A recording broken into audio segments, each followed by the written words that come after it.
All right. Well, waiting for Frank to finish, and he did. So we will kick it over there. Thank you for joining us tonight. Ham Radio 2.0 Sunday night. Almost said Friday night. Sunday night live stream is not freaking Friday. I bet some of you wish it was Friday. Had a really nice weather out here yesterday weekend. Or yesterday morning, rather. Gosh, I can't, my words, I got to find my words. Nice weather out here yesterday morning, and for most of the day yesterday, honestly, because I was out in, let's see if I can pull this up. Yeah, there it is. I was out in the garage, in the driveway, and I was boxing up my first round of mystery boxes yesterday. Let's look at some right there, and go over, nope, that's my R Finder, which is what the video is about tomorrow. Bunch of boxes there. And I got about, I put together about 25 of the boxes, and I was like, okay, I'm going to do 25, and then I'll put them all together, tape them up. What I do was I just put random stuff in random boxes, put them all together, tape them up, weigh them, write down on what the weight is on each one. And then I go start printing shipping labels, and I just print the shipping labels in order, but the box you get is they're just all jumbled. I just kind of got them all stacked together, so I just start grabbing them. So everything's totally random. And I got through 25. I put together 25 of them really in like an hour. I was like, I'm going to be out here all morning. It only took me an hour, so I'm like, well, let's put together some more. So I got to 40, and the reason I stopped at 40 is because I ran out of boxes. I literally had a bunch of Amazon boxes laying around, some old USPS boxes and stuff like that, and so I finally ran out of boxes at 40. So I got 40 of them packaged up yesterday. I got the first 10 shipped out yesterday that went out in the mail yesterday, and the remaining 30 will be probably, that's what I'm going to be working on mostly tomorrow. So there you go right there. TC Fitz, thank you for the super chat, $10 super chat. Appreciate you being here tonight. Give a special shout out to all the folks in green text who are my YouTube channel members. Scott, I see you in there. Ham Radio for Non-Techies. I see W8WNA, W0RHP. I saw Andy Cowley earlier. AC3IK Ed is in there. Who else is in there? Phil, got you in there. I saw KG5OKB earlier. There's Michael. Appreciate all you guys being here. 86DM, Dennis, what's up, brother? So, yes, I do hoard boxes, actually. Every time I get something on Amazon, or I get something from Gigaparts, or I get something from some online order I place, if it's a decent-sized box, the big, huge boxes, I break down and I recycle those. If they're really tiny boxes, I break those down and recycle those too. But if it's a decent-sized box, then I'll usually keep it because I do a lot of shipments on my website, and now I'm shipping stuff for R Finder. Every time R Finder stuff comes in, I have to ship a bunch of stuff out for him, so I keep boxes for that. So I had a bunch of boxes stored up, and yes, I use them all. I have no more boxes in my house right now. So, but I got more. I got more coming from USPS, so that's cool. I actually received an Amazon order today, and I took the box and set it aside. I'm going to use this. So it's all good there. But hopefully you guys have signed up for my ICOM giveaway, and I will put that link in the chat right here. We're going to be giving away an IC9700 to one person, and an IC7300 to another person. So 2 winners, 1 for each radio. And I'll probably throw some shop Ham Radio 2.0 stuff in there as well, which if you go to shop.hamradio2.com, which is the same website as GrapevineAmateurRadio.com. We've got some winter wear over here. Long sleeve t-shirts for K8MRD, for Frank, for my own show. This is one of the shirts, one of the brand new shirts. It's a 60/40 poly cotton blend, and it's really comfortable, lightweight, but still warm. Got some cool looking hats in. These gray and navy blue hats with the red text on them. Those look really sharp. This picture is crummy. I need to get a better picture of it because it's not a very good picture at all. But I'll throw a couple things in there, and we're going to give away some ICOM radios probably around January 29th, which is the weekend of Winter Field Day. But Winter Field Day ends at like 1 p.m. local time. I don't know if I'll be back from QuartzFest by then or not. So It might actually be the first weekend of February before we get around to doing the giveaway. I don't know yet. I haven't set a date for the giveaway yet, but so we're still but we're gonna do it, and we're still taking signups. So check out that link there. In fact, let me pin that to the top of the chat. Pin message. There we go at the very top. Matt KI5MSD. Thank you for the super chat. Dusty, usual question, Jason. If a person is international and will pay for shipping, can they enter? All right, so generally speaking, Dusty, my answer is yes. However, for this one, these are U.S. models of ICOM radios, and they can only go to U.S. citizen or U.S. amateur radio operators. You do have to have a valid ham radio call sign to enter, and you do have to be in the U.S. for this giveaway. Most of the time, I try to avoid that. I try to do worldwide shipping, but and we the winner of my buddy Hex Beam a few months ago was in Canada. I know that's not overseas, but it's also not in the USA. so we shipped a buddy Hex to Canada for the winner of that giveaway. But this one is US only, unfortunately. I apologize for that, but that's just how things are there. So, all right. Let's go. Yep. There and there and there. So tonight we're going to talk about everything, well, not everything, but a lot of things that happened in 2022 and several things that happened in 2023, or several things that we're planning for 2023, I should say. And I just want to kind of, and I went back, I'd kind of forgotten. I did this in January of 2022. I said I'd look back at 2021. And apparently I had this idea before, and then I'd forgotten about it. And I had the idea again like 2 weeks ago. I was like, oh, I want to do a look back. I was like, oh, yeah, I already did that once. Okay, good.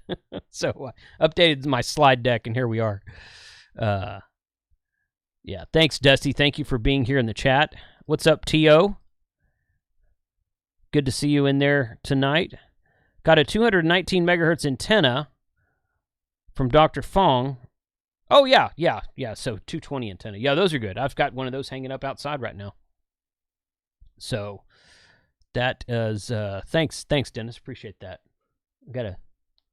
My wife says I kind of fiddle with it when I'm sitting there watching TV at night. I kind of fiddle with it in my hands. I will. But 13 degrees Fahrenheit in Wisconsin right now. No thanks. No thanks. You can keep that stuff up there, dude. Oh boy.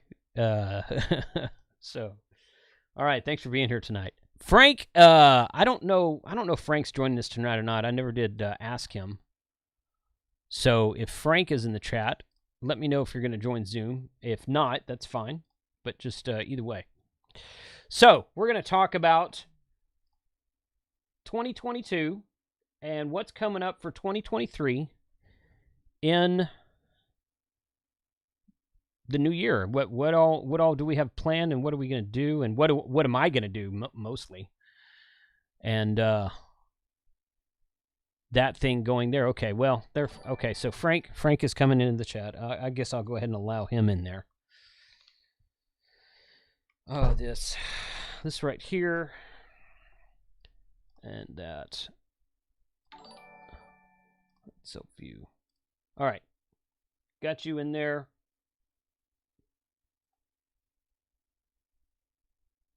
Frank? Hey. Oh, hold on. I need to change. That's on the wrong speaker. Hold on. Okay, here's that. All right, say something now. Are you there? His video froze. That's not me. That's him. Okay, so whenever... oh, there he is. He entered again. What do you know? So, it's always something with Frank. So,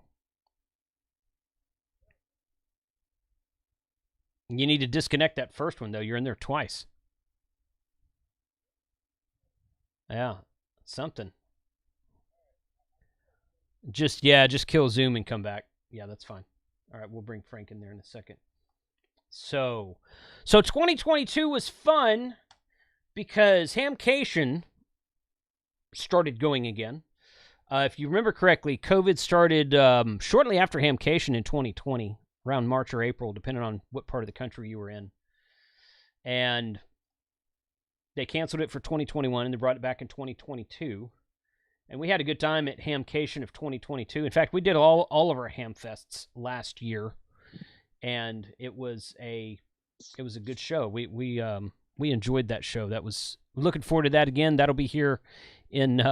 Josh says Yoda has joined the call. Don't give Frank that much credit. Hey, man, T.O. was talking about being 19 degrees. I just had to zip up this brand new Tank Radio hoodie. Oh, I'm telling you, man. Yeah. Man. There it is. There it is. Tank Radio logo. Yeah. Tank Radio, loud and proud. Yeah. Okay, yeah. It's 72 in here. I know. Yeah. I'm sitting there waiting for you to bring me on. I'm like, I'm dying. Yeah, it's a little warm. But I keep it fairly. I keep it about 66 or 67 in here right now, but I'm hot with these long sleeves on. But oh well. So Hamcation was really fun. The Gigaparts guys really went all out for several of us all the YouTubers that attended the show, and they gave us place in their booth and let us sit down and talk to people who stopped by the booth, and were just real hospitable for us. And we really appreciate the Gigaparts guys being supportive of the YouTuber community in a general sense. So he was there. We were there for that, and that's it's kind of hard to see in that picture, I guess. But that's me and Frank.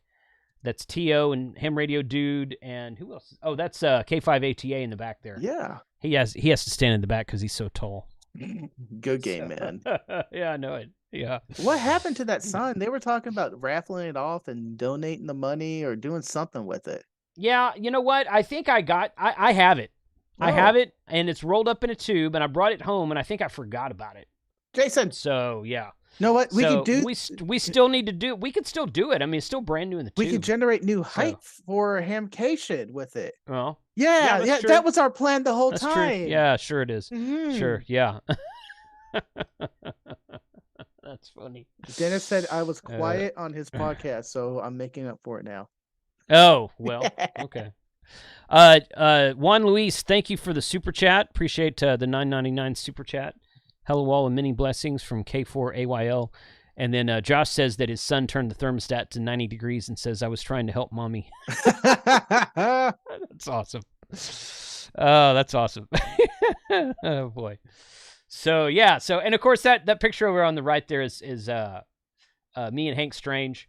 Met him at the Overland East show in October of 2021.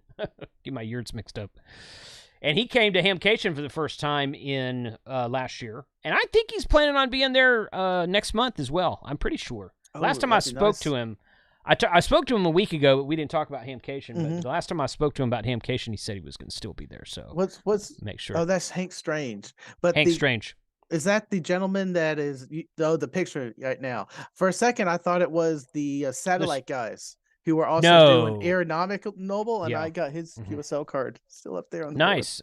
It's actually two pictures up there on the slide deck with the Hamcation logo underneath it. But no, that's Hank Strange, and he's he got licensed. He and his wife Lola got tested, and both got their licenses at Hamcation last year.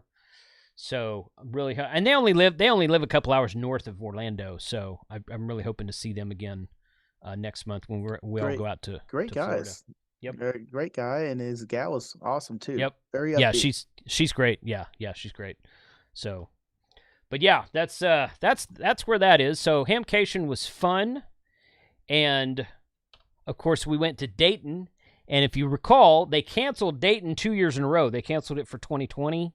Because Dayton's in May, and all the lockdowns for COVID started around April-ish of 2020. So they canceled Dayton. They canceled it again in 2021. So that's why they called it Reunion, 70-year Hamvention Dayton Reunion. So because we're back together after 2 years, so that was a fun show as well. This the picture on the top left, Kyle has his eyes closed, and I took two pictures in a row, and one of them Josh looks like he's like sneezing or something, or his eyes look weird, and then the second one Kyle has his eyes closed. So was that close to the end? Because I looked tired. That was the beginning. Well, that was the end of the day, but that was like Thursday night. Yeah, I think Kyle or maybe even tired Wednesday night. Yeah. So that was good there. And then that's out in the parking lot of the RV park, the top right there. Oh, T.O.'s there too. Awesome. Yeah, T.O.'s there. Adam's there. That's Loyal in the background. You can't see very well. N8YO's in there. So Kyle and Pat and Josh and a couple guys back there I don't recognize. I think Evan's back there, I think. So that was a really good group of folks.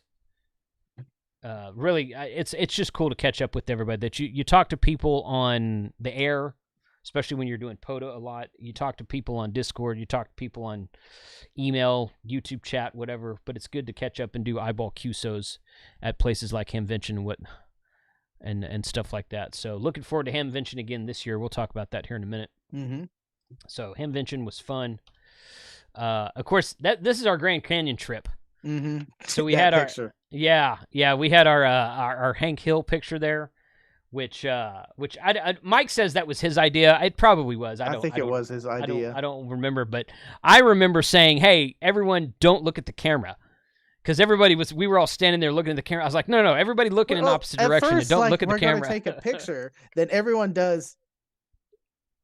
Yeah, well, because someone said, "Hey, let's take." I guess it was Mike. Someone said, "Hey, that looks like the King of the Hill fence." I'm like, "Oh, sweet. Let's just stand there." So we're all standing there, look at the camera, and I'm like, "No, everybody looking in a different direction." So that's what we're doing there, and I put that on my thumbnail. It was awesome. Love it, and that was a good picture at the Grand Canyon. Yeah, that was our whole crew at the Grand Canyon. We went out there to Grand Canyon State Park and stayed for a few nights, or Grand Canyon National Park actually. And stayed for a few nights, and Charlie kind of spearheaded that because he only lives about 3 hours south of there, and that was a fun trip. So I'm looking forward to going out and doing something like that. Basically the same group of people that we went to Sierra Nevada with the year prior to that. So a couple extra people in this picture, but yeah, the Sierra Nevada trip the year prior to that was also really fun. So thank you, Liberty Cave. So I'm gonna do. So we're gonna talk about QuartzFest here in a minute, and I'm gonna do on the road vlog videos, daily vlog videos, where we're going to QuartzFest here in a couple weeks. So, but I'll talk about that and coming up. Talk about that in a little bit. So, yeah. So, who is Boomhauer? I don't know. Whoever wants to be Boomhauer, I guess. So, but that's good. That's who assumed the role. Yeah, we didn't really play roles or anything. We just said, hey, this would be a fun idea, and it was a good idea. So, but that was a fun trip overall. Had a lot of fun driving out there and hanging out with everybody. So, and then of course Huntsville Hamfest, and this was a really crummy picture. We should have tried to take this during the day, but it was dark outside at night. We had like 40 people there, and it was under the lights of that gazebo we were in. And we sat there and we did POTA, and Kyle did his Between Two Ferns thing interview that he did. And we hung out at that pavilion for all day on Friday. All day on Friday we were outside doing POTA, and it was daylight. And then I think this picture is either Friday or Saturday night. I don't remember which one. But that was a fun trip too. Hey, I was there before I snuck off and went back to the RV. Oh yeah, you were still there. That was a fun night. But that was a fun night, yeah. Yeah, we had a lot of fun that night, but and we drank. But Vern, man, look at him still recovering. I know. Yeah. Vern's in there too. Good guy, and Raven was in there, and a lot of other people as well. So, but Huntsville's a cool show because it's. There's a lot more of the people that I associate with, and a lot more of the people that I talk to on a semi to full-time regular basis that go to Huntsville than there is even at Dayton, I think. And it's really fun because Montesano State Park is right there. It's like a 20-minute drive from where the Hamfest is, and then we all stay there. We can camp out in fairly close to one another, and then we can rent pavilions like this and go. And since it's a state park, it's a official POTA spot. In fact, I think Adam wasn't there this year, but he was there the previous year, and he did there's a soda spot up there somewhere. I don't know how close you got to be to the soda point to do that, but he went and activated the soda spot when we were there in 2021, so that was fun too. But Huntsville's just a good a good gathering of YouTube people and channel followers and social media presence people and all kinds of good stuff like that. So I have a lot of fun at Huntsville, and it's not too far of a. I usually drive to Huntsville and drive to Dayton, and then I'm flying to Orlando. And Orlando's just a little bit too far of a drive. And I would do it if I didn't have, because as soon as I get back from Orlando, my wife and I are going to go down to Galveston, spend the rest of February down there. Florida's a long drive. That's like 3-4 days. I don't blame you for jumping on a plane, man. Yeah. I'd like to drive it one of these days, but I don't know. I'm happy with flying out, so we're going to fly out this year and should be there. How are you going to QuartzFest? I am driving to QuartzFest. We're going to talk about that later in the stream. Mm-hmm. So we'll pin it for let's now. See. Yeah, we'll pin that. Joseph, thank you for all you do for us. Appreciate you being out there, Joseph. Thank you for being a channel member. And would that count as soda? I don't know what you're referring to there, Garrett. But yeah, the Montesano is a soda spot as well. So that is a thing there. But yeah, so that was Huntsville Hamfest going back in August of this year. Should be a really fun show. And it always has been in the past. The past 2 years, I've only been to that show twice, and each time it's been a blast. So, new radios that came out last year. That's actually the FT710 in the picture there. Did I put 710? Yeah, there it is. Okay. Because I was making these slides earlier, and I was like, I was writing down FTDX10. I'm like, no. That came out late the previous year. Came out like late in 2021, I think, something like that. So it's been out longer, but and I misspelled Zygu. It's Zygi. So we had a couple new Yaesus come out, a couple new ICOMs come out.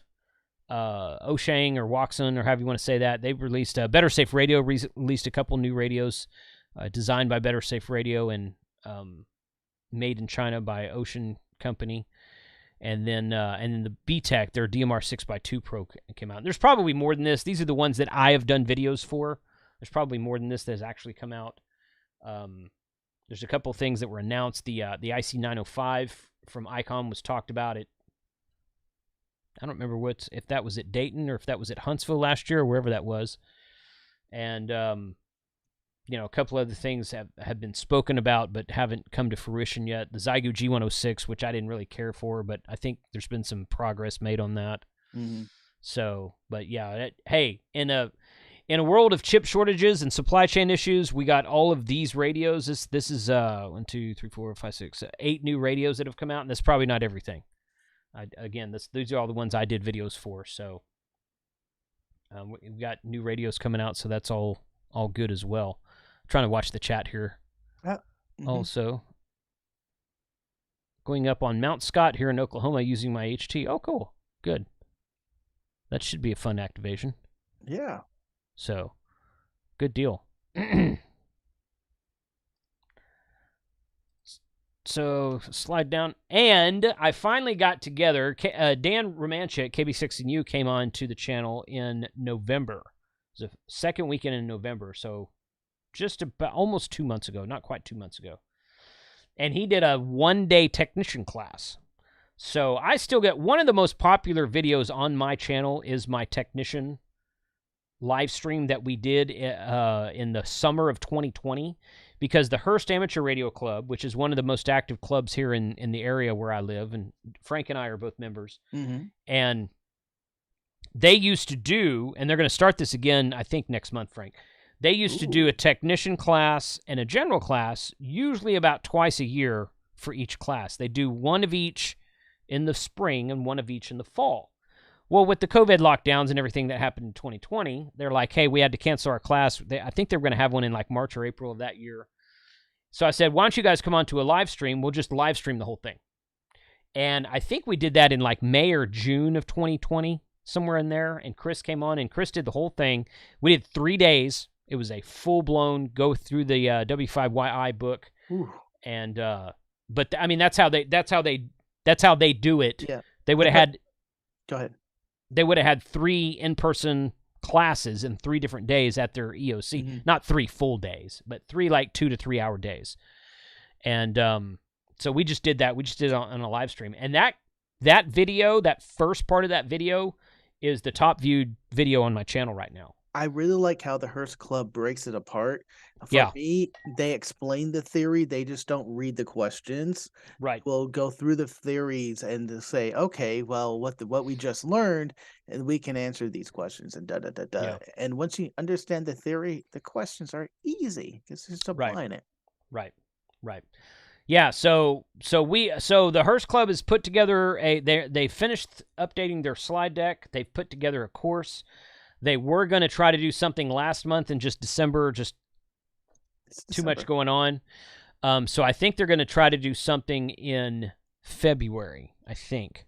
So haven't hammered down a date with that yet. But Dan came on the channel in November, and he did his one-day technician class that he used to give at Dayton every year on like Thursday of Dayton. The Thursday before Dayton, he'd give a one-day tech class, and you sit down. He goes through all the questions and answers that you have to know to get your license, and then you take a test right there. And he's gotten a lot of people licensed that way. We ended up getting 12 people licensed from this one-day live stream that joined us in the Zoom. Wow! And then since then, it's been the live stream is replayable on my channel, and you can go watch that and share it with your people. But this is the latest question pool of questions that changed in July of last year. So the 2020 class that's still on my channel is the old question pool. Now, generally, only about 10 or 15% of the questions change, so you can theoretically still study the old question pool and pass the test today. But this is the newest question pool that updated in 2022 right here, and it is good for 4 years. So 3.5 years from now, I guess. But T-Ray in the chat says he passed both the tech and general thanks to your videos. Cool. Good. That's great. So, yeah, I get comments like that on those live stream videos all the time. So that's one reason I like to do YouTube so much. So, but this technician class is still out there, still playable. We're gonna record the Hearst Club, and it's a little bit more in depth and it's a little bit longer, but it's just a different learning style. Some people want to get quick and easy and done and have fun and be done, as they say. And Dan's theory on teaching people, he's like, you start learning when you get on the air. So let's get you licensed. Let's just get you through the bare minimum, get you licensed, and then sit you down at the radio, and then we'll start learning. You'll start actually learning ham radio. And there's a lot of truth to that. Again, everyone learns differently. I don't think there's a right or a wrong way to learn the questions and go take your test. Just do it however. There's a lot of different options out there, a lot of options for how to get your ham radio license today. So no matter what your learning style is, you can find something that will suit your needs. So, but that was a couple months ago. That was towards the end of last year. And then I traveled with Gigaparts to an Overland show. And this is Gigaparts set up at the Overland Mountain West show. This is the weekend after Huntsville. And this is in Colorado. So they left Huntsville on like Sunday or Monday after the Huntsville Hamfest and drove, well, maybe they left Tuesday. I don't remember. They left a couple of days after the Hamfest, and they drove from Huntsville, Alabama to the northern end of Colorado, somewhere north of Denver. I don't remember exactly where it was. And I drove up there and met them, and we sat there for 3 days and they had some battery boxes and some solar panels that they were selling, but we talked about ham radio. People would come by and actually, I heard a lot of activity on 6.52 at this show, and I said, well, I'm here at the Gigaparts booth, and they're like, wait, Gigaparts has a booth here? And I'm like, yeah, they do. Come on by. So we were out there representing ham radio and having a fun time doing it. So I enjoyed that. We did that at the East Show in Virginia at the end of 2020, and this is the Mountain Show in Colorado in August. And then we're going to be doing a couple of Overland shows upcoming this year. So ham radio is at those Overland shows? Not much. So you're able to walk around. It's not like Jason. Oh yeah. In fact, I met a couple other YouTubers there that were like van life or Overland YouTubers, and there was crowds of people following them around, and like, oh, dude, I know what you're going through right now. I'm like, yeah, I'm just walking around with my camera and nobody's bothering me. It was awesome. So, I mean, I don't mind people I like people coming up to me and saying, hey, I watch your channel. But yeah, sometimes you're trying to go somewhere and film an event that's happening right now, and you get interrupted, which is okay. But yeah, I was watching the Overland YouTuber guys have that trouble at the Overland show, and I was like, oh yeah, no, I know what that's about. So great question from Liberia Cave right now. What about GMRS at Overland shows? Honestly, the 2 or 3 shows I've been to, I have heard almost no GMRS activity. These GMRS guys, and Randy Knotted Rubicon, he says this a lot in his channel. He's like, we use GMRS as a tool. We don't talk on the radio because we like it. We talk on the radio to communicate, and then when we get to where we're going, we put the radios down. And I'm like, okay, all right, that makes sense. Nothing wrong with that. But, since we're all ham radio nerds, we get to Hamfest and we talk on the ham radio because we're all right there in proximity with one another. And sometimes we lose one another, especially at a big show like Dayton. So there's a lot of simplex activity and simplex DMR, simplex analog, simplex on 220. There's a lot of simplex activity at Hamfests like Dayton. So yeah, but is there a Overlanding show in Houston? Not that I Flooding know. Overhand show in Houston. Is he asking or saying or telling? I think there's a. Let me search that. Okay, search that again. I'm not aware we'll of. Come back around. To the general questions. I'm not aware of one in Houston. There's one in Llano, Texas, outside of San Antonio that I went to last October, and it was kind of small. Probably won't go back there again. Although you never know. Maybe not. Kyle, I'm getting to that. So, Midland and Rugged Radios is big at the Overland show. I wouldn't say they were big at the Overland show. They were there, and I went to. I talked to both of them at the Colorado show, and they had. I'd kind of stand over there and listen to them talk to people coming up and asking questions, and be like, that's not right. That's not right. And then everybody wants to know what's the range. How far would this radio go? I'm like, it'll go to the International Space Station. That's how far your radio will talk. So that is a great one. I love that because 2 meter will do that. I know. It will literally talk to the International Space Station. And it will you can literally talk to and bounce your signal off of a satellite and do moon bounce. Do it right, but yes. But they say, well, how far can this radio talk to the International Space Station? So yeah. That's a great one. I'm actually working on a video for that. I'm. What are you laughing at? What are you laughing at? I just because I get that question all the time, and people don't understand that the range of radio completely depends on what's between you and the station you're trying to talk to. I mean, yeah, power has a little bit to do with it. Height of antenna has a lot to do with it. Receiver sensitivity has a lot to do with it. But it completely depends on what's between. That's why you can talk to the International Space Station, because it's line of sight. When it is overhead, it's line of sight, and there's nothing between you and the space station except air. But if you try to talk 5 miles that way over a mountain range or through a forest, you might not get the same results. And that's what people don't understand. The bay in Galveston to demonstrate that fact. I bet we could.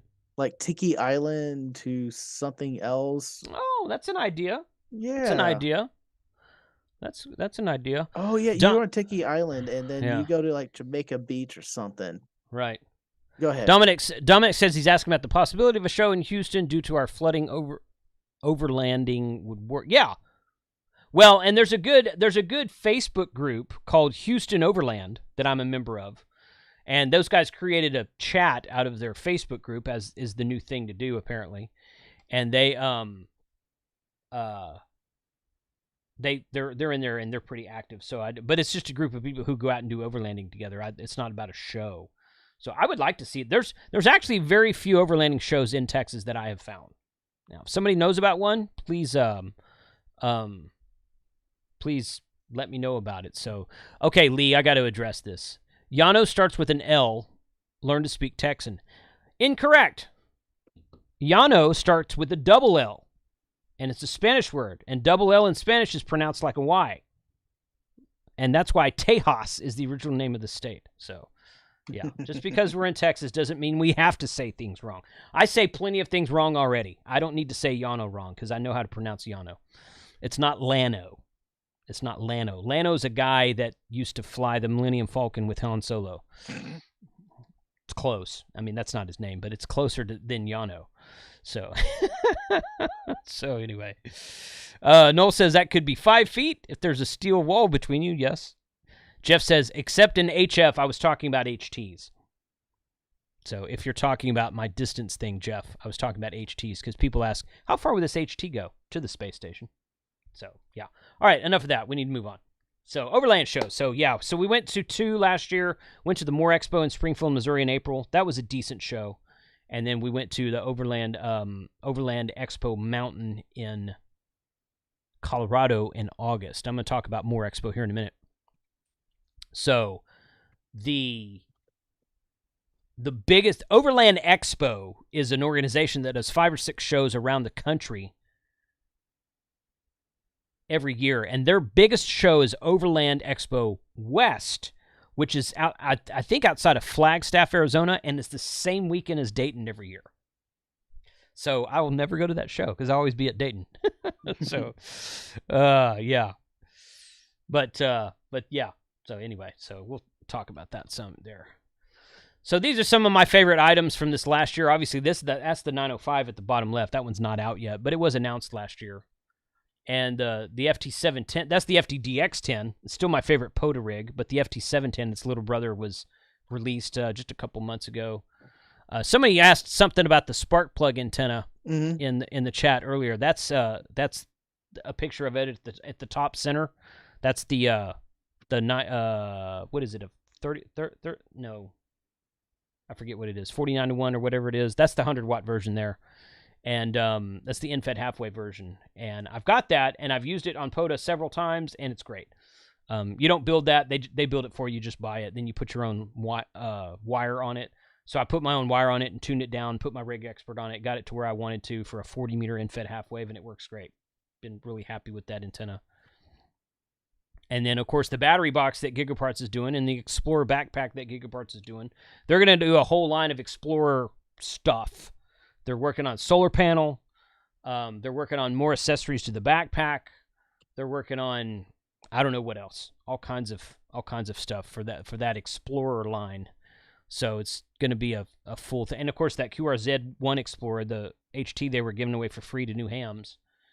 And now they've upgraded that program after giving away 2,000 or 3,000 of those. And I did a video about that a couple weeks ago. So if you've been licensed within the last 6 months, you can get one of those radios with RT systems and with a 1-year membership to QRZ for everything for like $22 or $24, something like that.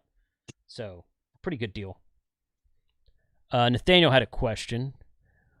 Would that test across the body of water like it actually work? I know you wouldn't have obstructions, but the distance, the curvature of the earth is a problem. Depends on the size of the body of the water. Depends on the antenna you're using. So Frank and I would probably get on either side of the bay and try to talk with Yagis. That'd probably be a good 5-10 miles. If we used Houston Bay, we could probably get longer, but I think 40 miles, and then the curvature of the earth will start dropping down, and then your waves will go out to space. There's also knife edge propagation, but you're starting to lose a lot of signal in that, especially only with 5 watts. So there's a lot of truth, and I answered him in the chat to that. Okay. But yeah. So yeah, it depends on the body of the water. I mean, you couldn't talk from Florida to Texas across the Gulf of Mexico because of the curvature of the earth. But across the Galveston Bay, that might be a fun experiment, Frank. We have to try that one of these days. We should do 2 POTAs and then contact each other and activate a 2-meter. There's no POTA over there on the other side of the bay. We'll figure it out. just make a contact. But yeah. Oh yeah. So there we go right there. So those are some of my favorite things that I have used this year that were announced this year, and looking forward to using those a little bit more. So, plans for 2023. So as some of you may or may not be aware, I have a habit of starting new YouTube channels and letting them run for a little bit and then dropping them. Really? Yeah, I do. Yeah. Well, Ham Radio 2.0 is and probably always will be my most important channel, or my favorite channel. It's definitely the biggest channel, and it's the one I have the most fun with. So I started a new channel right about a year ago. It was like January or February. I think it was middle of January. I looked it up the other day. I can't remember what it is now. Called Unplugged. That's the one over there on the left. And I realized I don't have a banner on that channel yet, so I have to go check that out. Well, I made a commitment to myself. I started it as an off-grid gear review channel, and then I started doing some van life type videos, and I did a bunch of videos about my RV. So I was kind of doing that sort of thing and getting a lot of comments and a lot of watch time from the RV stuff. So I'm probably gonna do some more RV stuff, but haven't really found its sea legs quite yet. It's kind of a larger niche that I'll probably niche down at some point in time. But I've committed to myself to post one video a week, every week this year. So we'll see if I can accomplish that goal. So I posted a video last week. I've got a video almost ready for this week, which we'll post late Thursday or Fridays, usually when I post those. And would love to talk to anybody who's interested in RVs, living out of a van down by the river type folks, off-grid folks, overlanding, that kind of thing. So it's kind of an all-encompassing channel right now, but I'm looking forward to seeing where it goes.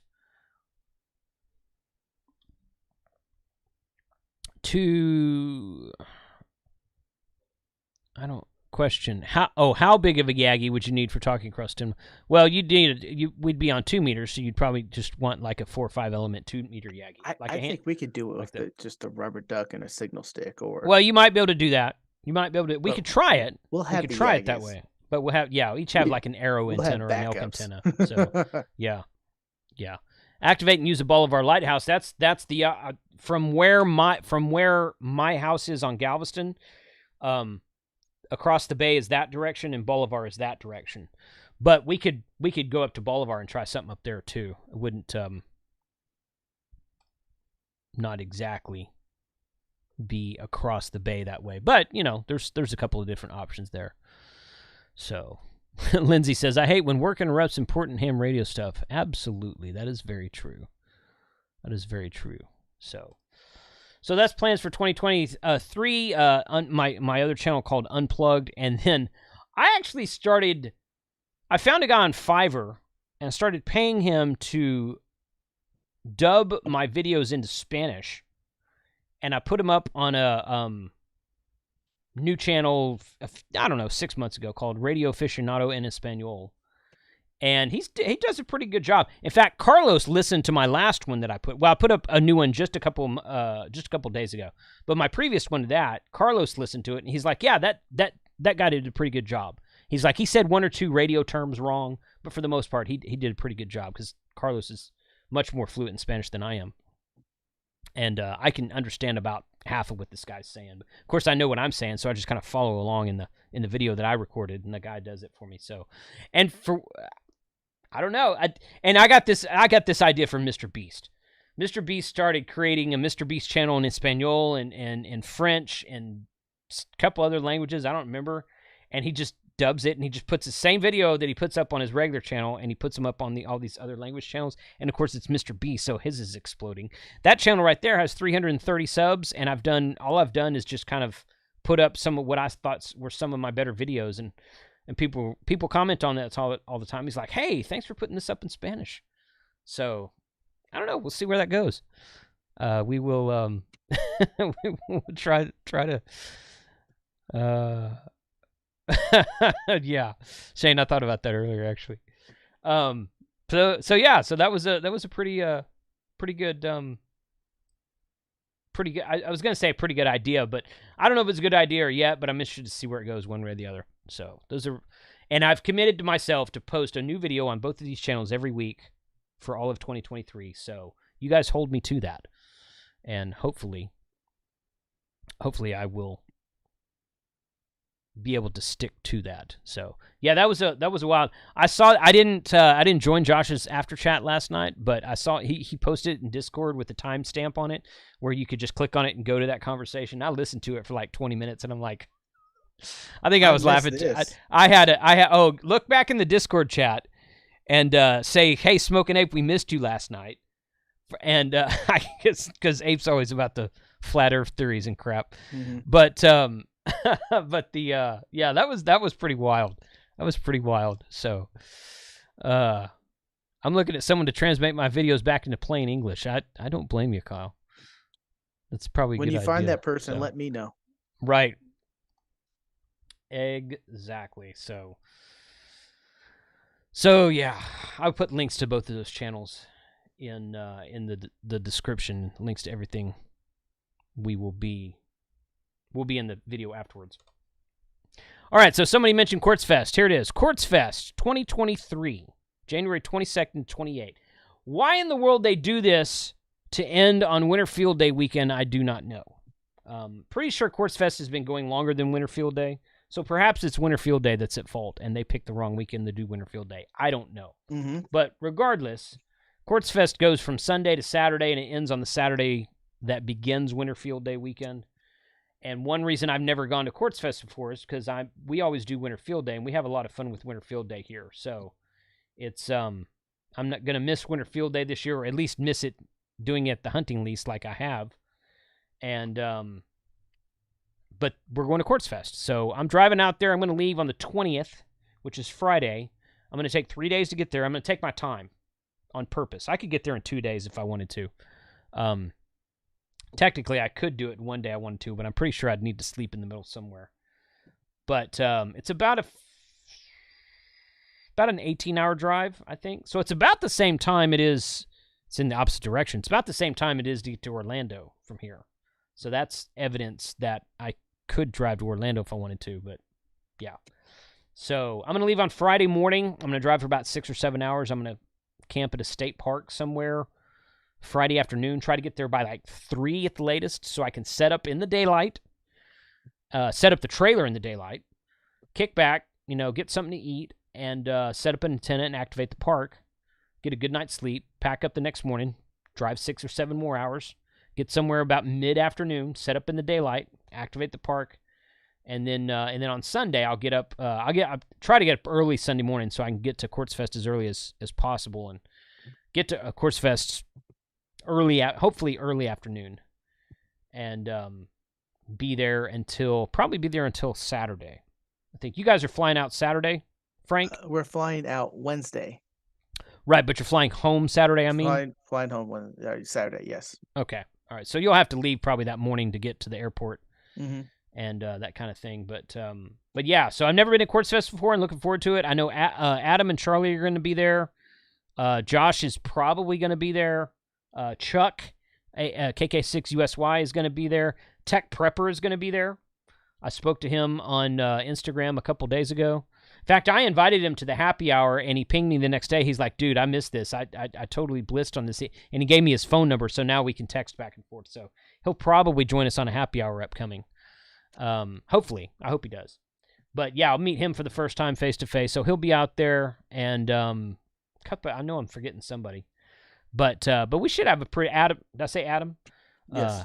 Okay. Yeah. So we should have a pretty good crew out there, and I'm looking forward to seeing what it's all about. I've never been there. A week long of hanging out in the middle of nowhere, doing ham radio, and hanging with like-minded people sounds good to me. So sounds like a relaxing time.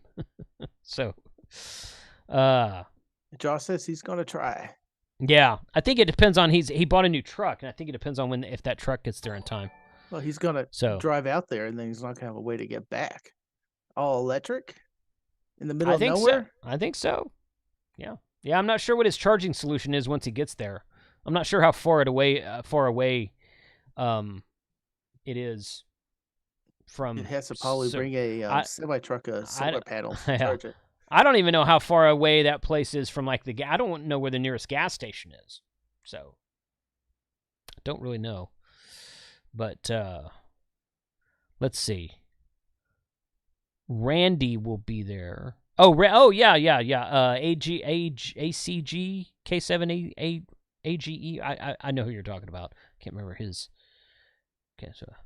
Hey, Brent, I was thinking about you the other day, buddy. I was wondering if you would be there. I was kind of hoping that's on the western side of the U.S., buddy. I was kind of hoping you'd be there, but I I'm sorry to hear that you won't. So I was going to text you this week and check on that. But there are chargers in Blythe. There's probably gas stations in Blythe, too. I don't know how close Blythe is to where we'll be, though. I haven't really looked. Josh is going to use one of Mike's Big Geeks to charge his truck. Sounds good to me. That will do it. That'll be a video. We'll put that on video. So, yeah. Should be a fun show. I'm looking forward to it. And, I don't know. It's, like I said, never done it before. And, we'll see what it's all about. And Frank and I were talking the other day, and I was like, and he was asking me about next year. I'm like, I don't know if I'll do this again because I really, really enjoy Winter Field Day. Mm-hmm. And I would like to... We have a blast at Winter Field Day. Continue our Winter Field Day tradition next year. So, yeah. But... we'll go out. We wanted to experience it. We've been talking about this for years. Yep. And then we always put it off. So I think this is a good thing to do. Right. All right. And there's Mike Mastro in the stream there, Frank. XY bought us tickets to Orlando Hamfest. Are you guys going? Yeah, we were talking about that earlier. So, in fact, we'll be talking about that here in a minute. So, thanks for being in the chat today. We'll be there. You'll find us. Yeah, we will be there. So, in fact, here we go. Here's the next 4 Hamfests I will be at. Except for maybe a couple of regional ones. And even Houston is really kind of a regional Hamfest. So the big ones, obviously, are Hamcation here next month. There's a Houston Hamfest the first weekend in March, which they haven't done a Hamfest since 2019. It'll be the first time. They've taken the last 3 years off. And we'll see what happens with it. The cool thing about this show is they have partnered with the Houston Makerspace folks. So they have Makerspace and Hamfest folks all there.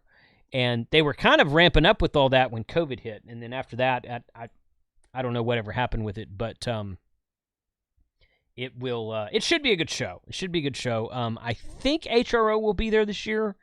I'm not sure on that, but yeah, looking forward to that's one of those Hamfests that I would like to promote and see grow. But right now, it's not more than just a regional show, unfortunately. Same for my book.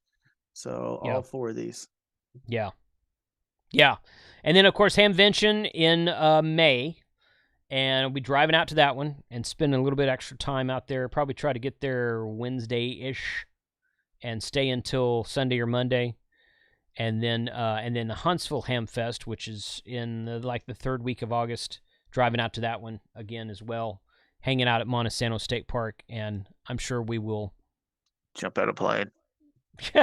We might do that. We might do that. And I'm sure we don't have any dead set plans for what we're going to do every night yet, but y'all keep watching all the channels, and I know we'll be announcing something, of course. So a couple people have contacted me about trying to do POTA at Hamcation, and the problem with that is that I'm flying in Wednesday evening. Thursday's kind of open. I do want to go by the show, get my media badge, and walk around and get some footage before the Hamfest opens. I do that every time, and I usually get some good video of that. And then, of course, Friday, Saturday, and Sunday, the show's going all day long. But I don't know. Yeah, I don't know when we would do that. We're usually hanging out at a brew pub or at a restaurant or at a park after hours. We did the park after hours at Huntsville because we were all most of us were camping at the park. But I don't know. Hard to say what we did. I don't know where the closest POTA spot is to the Hamcation Fairgrounds, and I don't know if I'm going to rent a car yet. I'm probably not going to rent a car, but I don't know. So my time is limited because I won't be driving.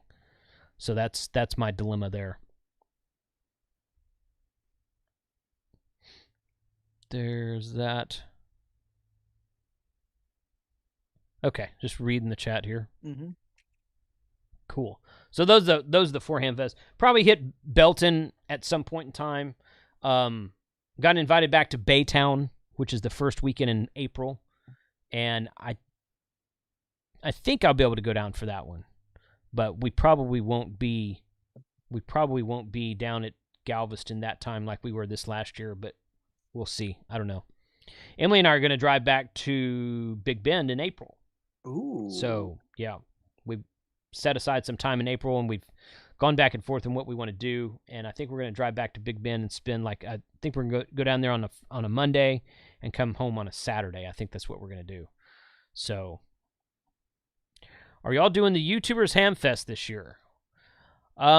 We have not talked about that, but I think I would be pretty comfortable in saying yes, we are. I think we're going to change the weekend that we do it, because we've done it Memorial Weekend the last 3 years. In fact, I was thinking about that yesterday. I was like, I need to probably put together a planning Zoom call for everybody and see what people's thoughts are. And what did that conflict with? I can't remember, other than the holiday. Just nothing. Well, there's some there's a CW contest that happens that weekend, but there's no way you can get there's contests, there's HF contests and ham radio contests that happen every weekend, and there's many times multiple contests that happen every weekend if you include all the QSO parties and whatnot. So there's no way you can't plan a weekend event without conflicting with a contest somewhere. Yeah, there's some I don't remember if it's the CQ Worldwide CW that weekend or some other CW. It's some big CW contest though. I can't remember which one it is, but one of these days I'll learn CW and maybe participate in that. But yeah, Memorial Day weekend was the main thing. So cool. Yep. And then I think, is that the last slide? That is the last slide. Okay. And then we're going to go back to Overland shows this year, and that's where Kyle A0Z was in the chat a minute ago. And so if you go to More Expo, and I'll put this, oops, that's not right. Let me see if I can pull this up here. If we go to the More, I say if. We're going to go to the More Expo. I'm going to go to the More Expo. And it is, the cool thing about the More Expo is that, no, not that one. Well, one of the cool things about the More Expo is that it's not that far away. It's only like a 6-hour drive for me. But let me pull that up here. Oh, there it is. And it is, they do a ham radio. The reason I heard about this show is that they do a ham radio presentation there, or I was told they did a ham radio presentation there. And I went there last year, and they didn't actually have a ham radio presentation, but what they did have was the opportunity for me to sign up to do a ham radio presentation. And then I met another guy who was actually doing an overall radio presentation, and that was pretty fun to see. But it is it's and Gigaparts wants to try to start going to the show as well. So okay, I finally got all that jacked up.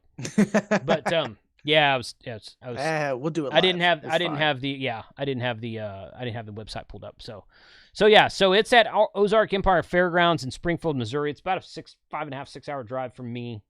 I got one of these things called, where is it? Exhibitors Become a Storyteller. I thought this was pretty cool. Become a storyteller. Show off your rig to thousands at the More Expo. I don't know about thousands. There's probably more than 1,000 people there. So I filled this out like 2 months ago. And do you have an additional co-pilot? Do you have a co-pilot? So Kyle is my co-pilot. I'm like, hey, dude, because he lives in Missouri. He lives outside of St. Louis. He's real close. He's a lot closer than I am. So I filled all this out. I got tickets for Kyle and I. And I want to take my truck out there, which I'm doing an Overland build out on, and some of you who've seen parts of that. Thanks, Frank.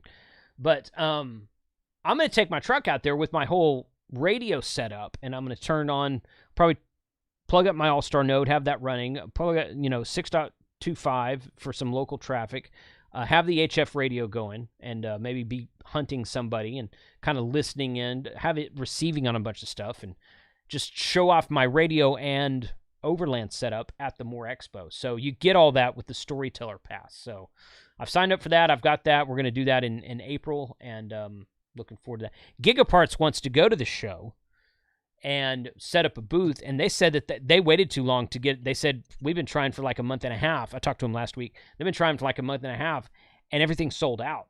So I'm like, okay, you need to go as a patron again this year and buy a booth for 2024 when you're there, because apparently it sells out really fast. But so that's gonna be a fun show. So that's in April. April, what is that? What did it say? 20-something, I think. 21 to 22, and they've got a campsite in the back there in the fairgrounds. It's not very big. It's not nearly as big as the one in Orlando. Or the one at no, it's not as big as the one at Dayton either. But you can get a campsite there. You can get an RV spot, or you can get a tent site if you'd rather tent camp. So that's what I'm gonna do. So I'm looking for it. I had a pretty good time at that show last year. Gonna do that again this year. Yeah, sun drop is greater than sky. Kyle, please copy. Cherry Lemon Sumdrop was created in my hometown, and Kyle's like, do you want to be friends? That's pretty funny. Dude, that's pretty funny. You see the cases he buys when he goes down to Huntsville? Oh, yeah. Cases yeah. Just Sundrop. It's because he can't get him where he's at. But yeah, no, totally. But yeah, so that's More Expo in April of this year. And then Overland Expo East is the one in Virginia, and it's in October. And let's see, exhibit.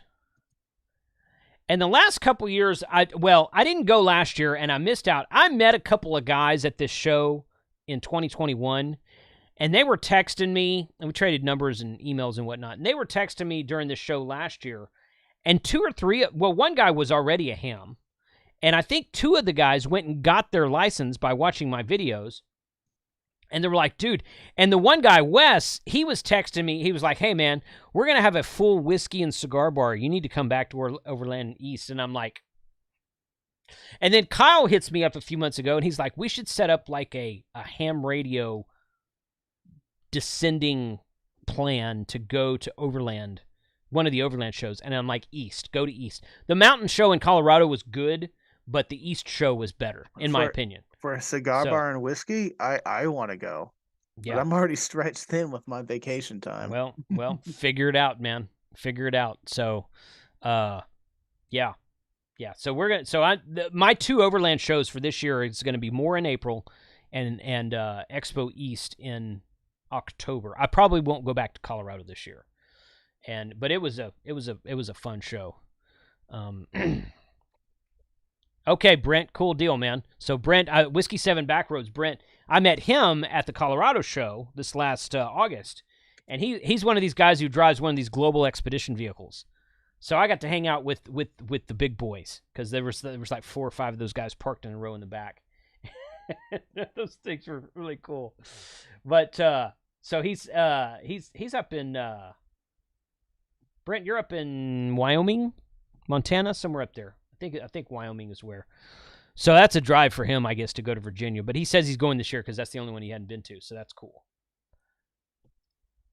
That's good. So, but yeah, those are the two Overland shows that I'm planning on going to this year. So we'll see how those pan out and what happens with all that. But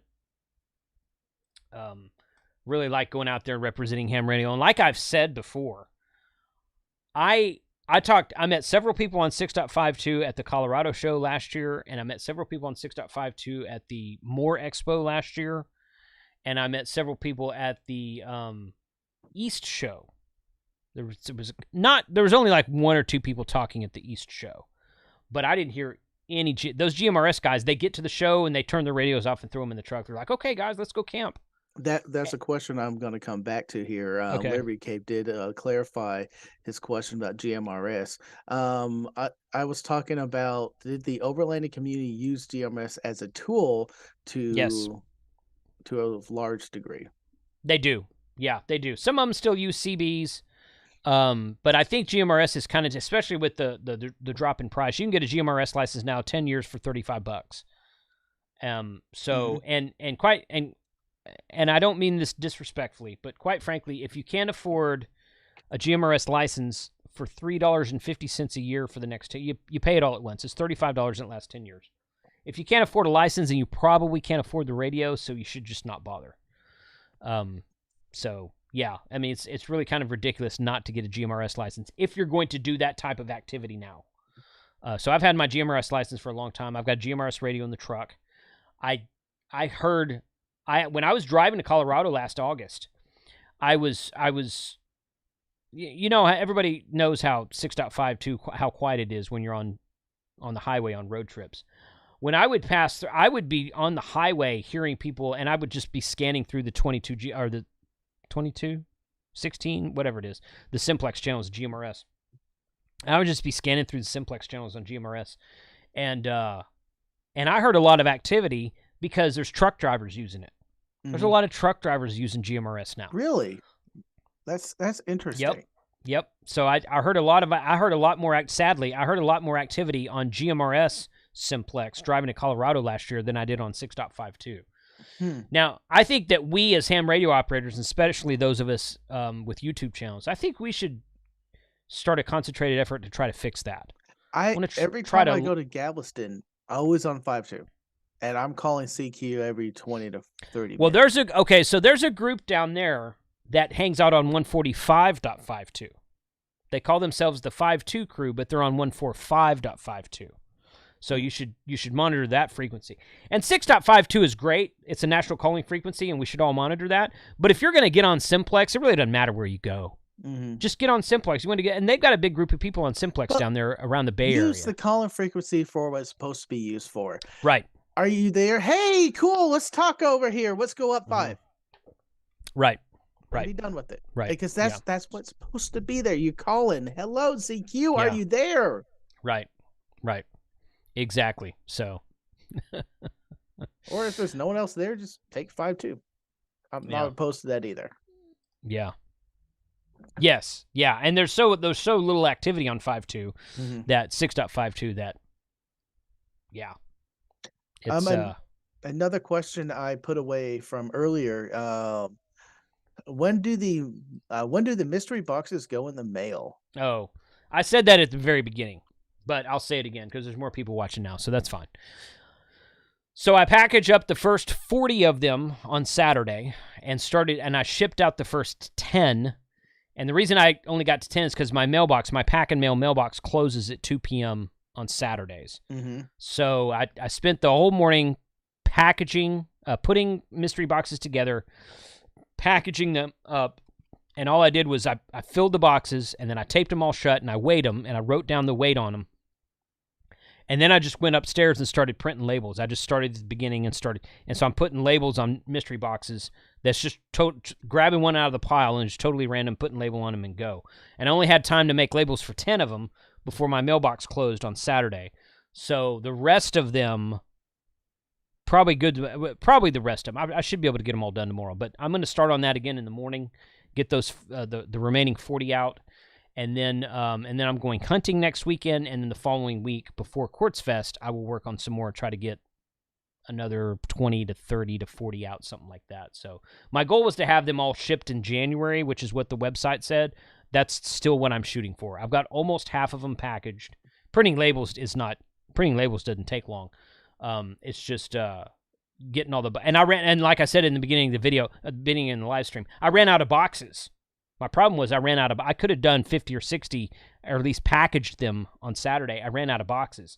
So I went by the post office, grabbed some more boxes, ordered some more boxes online. So I've got more boxes here, and I've got more boxes coming. But the reason I stopped at 40 is because I literally ran out of boxes. So. Yep. I'm like you. I am a box hoarder. I don't like throwing out big boxes, but over the holidays, I literally had to break down all the boxes, and it took me a while to throw all those away because I just got to fill out the recycling bin. That's what with the really big one, I don't find much use for the really huge ones, but the ones that are like this, like 10 by 15 ish. anywhere from like 5 inches to 15 inches long, and then like 5 inches to 20 inches wide, and a decent amount of height. 4 to 5 to 6 to 8 inches in depth, I guess. I usually keep something, random boxes like that. But the big, huge boxes that all my R-Finder shipments come in, I break those down and put them in recycling. When I get a box like Amazon, I don't want to throw it away until that 30-day period goes by in case I need to return it. Is it just ship it back in the same box or bag? Yeah, it's pretty much my mentality. True. That's true. Yeah, that's true. That's true. But a lot of Amazon returns, you don't even have to box it back up. You can take it up to the UPS store or to Kohl's, and they'll box it and ship it back for you. True. So if you're a lot of the Prime stuff, they'll do that with. So, but yeah, so that's all good. Ah, man, my throat is dry. So yeah, so looking forward to a good year in 2023. Of course, we're all making plans for Ham. Hey. That's the Hurst repeater, Hurst DMR repeater. How is you started and stated several times that you wanted to start doing a after chat like on All Star. Are you going to be still trying to push that? Yes, I wanted. Yeah, I do. I want to do that. The last couple times, last Sunday was the first, and we didn't do a stream last Sunday because we did one the night before for New Year's Eve. Mm-hmm. So yeah, that's something I'm going to start doing this year. My All-Star node is not plugged up right now because I actually was making a video with this on Friday, so it's currently unplugged from the system. Now, I will say this: there's a 440 repeater in Galveston that's on the tallest building in the seawall that's hooked into my All-Star system 24/7, and I was on that repeater for an entire week while I was in Galveston, the week between Christmas and New Year's, and there wasn't much activity. Although there was some. I've talked to several people, and I heard 2 or 3 other guys get on there and talk. So I would like to spin up more activity on All-Star, which I'm talking to myself here too. But yes, I want to do that, Frank, and we just need to plan. We need to plan for that. We need to plan for that and kind of make an announcement before it ends, saying, "Hey, we're gonna do an All-Star after chat." It's on the radar for 2023. All right. Do you have an All-Star node, Frank? Yes, several. Does it work? No. Okay, several. I thought you only had the one. I have the one. I think I got another one maybe somewhere. I know Don. I gave up trying to fix it. I'm going to give it to Don. Do you have a Pi 4? Yes. I think I do. I think that's what. No, that's a Pi 3. I don't know if I. It's been a long time since I looked at Pis. Okay. Find out if you have a Pi 4, because I've got some Sherry hats for Pi 4s. Mm-hmm. Are they all built? No, none of them are built. They're brand new in a box. Okay. So. That's where I messed up. I was gonna do. You know how I did that. I bought everyone in my club a DX Commander a couple years ago. Yeah. I bought a box. I bought a case of Sherry hats. I've got 13 of them, I think, and I was gonna do that at Field Day last year, but that was during this big, huge Raspberry Pi shortage. Yeah. So I was like, I'm not going to give you a free Pi hat and have you go spend out $200 on a freaking Raspberry Pi if you can even find one. Mm-hmm. So I've been kind of holding on to those, not doing anything with them yet. How are the Pi shortages now? I think they're still. I haven't looked in a couple of weeks, but I think they're still pretty few and far between. Yeah. So I don't. I do have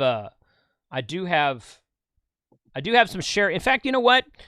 I tell you what, guys. Here's this. Okay,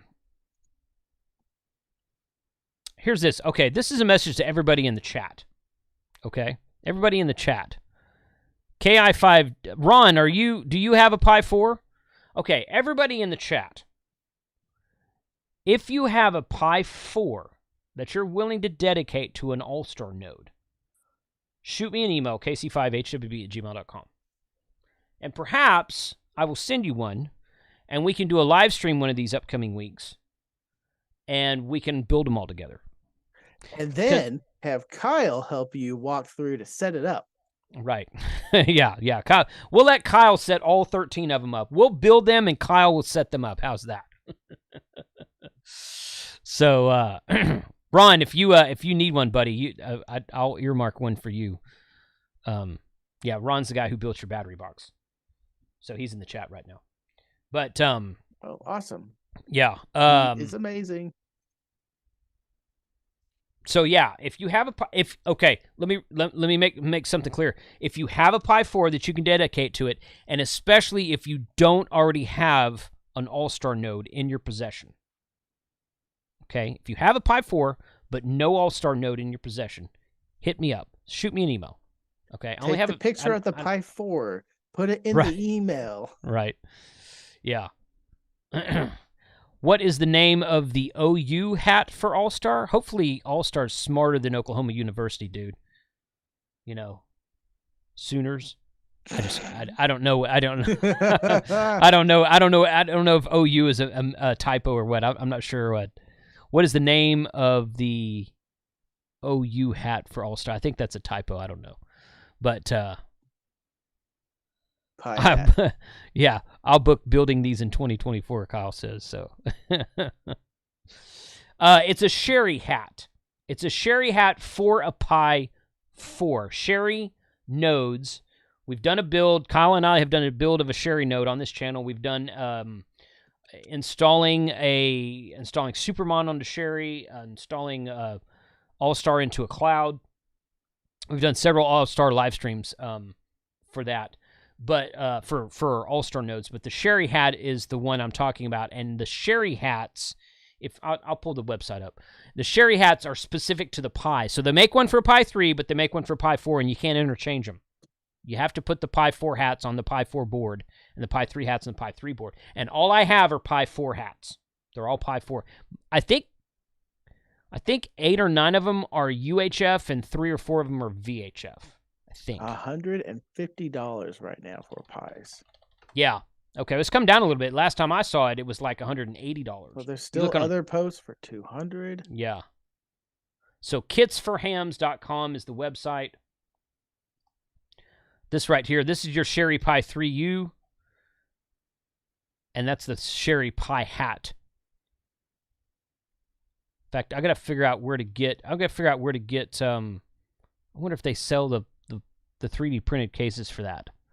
I figure out where to get a case after I put a Pi hat on. I don't think they come with cases. I have to double check that. Depends on which one you ordered. Some of them come with a nice metal case. Well, the USB version, which is this one here. Mm-hmm. Okay, this is a USB version. Let me put myself up there so everybody can see that a little bit better. This right here this came with the case. I built this on a live stream. I foobarred the LED lights on it, but they're just lights, and so they're inside of there. I didn't bend them out correctly, but it completely worked the first time I built it. So if I can build it, anybody else can. And it came with this metal case, but I don't know if the Pi hat version comes with the metal case that goes around the entire Pi and the node itself or not. But I'll have to go look for that.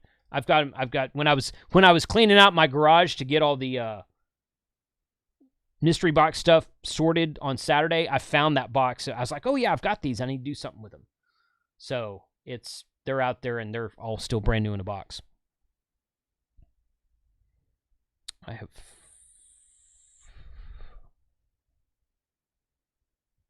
Now I've got USB cable extenders and put the Sherry node built for a Pi 4 on a Pi 3. Oh, well, okay. I guess you can do that. Cool. Cool. So, yeah. Good deal. Okay. Well, hey, guys, thanks for joining tonight. It's been going about an hour and 20, and we're going to go ahead and close it down. Do you have a link for tomorrow, Frank? No. Okay, no. That's fine. That's fine. But let me try to for a second. I'll pull up to see if anyone signed up. Well, I've got a new video going live at 3:30. I've shifted my video post timing on Mondays and Thursdays to about 3:30 p.m. local time because YouTube says that's when most of you guys are watching, or you guys start watching around 3 or 3:30, and you watch all the way through like 7. I used to post at 5:30, but I want to try to get as much watch time as I can. That's just good YouTube business. So, Monday night's playlist is alive and well. You got Carlos at 6, and then TO at 6:30, and a Ham Radio 2.0 premiere at 3:30, and good. Anyone else got videos? You know where to find me. That's right. That is right.